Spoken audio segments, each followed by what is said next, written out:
Welcome to the last part of the Notebook Editor Guide for AMAD, the Alto Materials digitalization platform. In this video, we'll guide you through data visualization, data processing, and access control of your notebook. Let's get started. First, let's click on the icon in the middle, which includes the data visualization elements. Since these elements can be a bit challenging to understand immediately, I'll briefly explain them. Now, let's look at the first one, Table Element. You can upload CSV or NPY files to create the appropriate data records, which can then be visualized in the notebook. The next one is Active Table Element, which is a more flexible version of the table element, where each cell is an independent entry stored in a scalar value. The third one is called Line and Scatter Plot Element, which allows you to create customizable line or scatter plots with data records. The next one is Histogram Element, which creates histograms from data records. The following button is 2D Plot Element that plots two-dimensional data from data records as a heat map or contour plot. Next, using this button, you can set up DHM plots. This element enables you to create custom plots using Python scripts.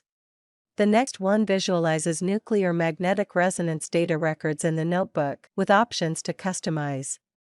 This one is called Atomic Structure Element, which displays atomic structures with interactive viewer options, such as rotation and zooming. The second to the last button creates and visualizes ChemDraw representations of molecules or reactions. Finally, the last button is simply for file setups. Now we finished learning about the data visualization elements. Let's move on to the final part of this tutorial, the last button of the sidebar, which opens the data processing elements. These elements help you process data uploaded into the notebook. They might seem a bit tricky at first, so I'll give you a quick rundown. The detailed steps are documented in the user manual, but if you're stuck even after reading the manual, please don't hesitate to request the administrator for help. The first one is called T-Stochastic Neighbor Embedding. This is a tool for organizing complex data into 2D or 3D point clouds that are easier to understand. Moving on to the second one. This Python script element lets you bring your own custom code into the notebook for processing data. With custom scripts, it is possible to process existing data records and store the results into new records.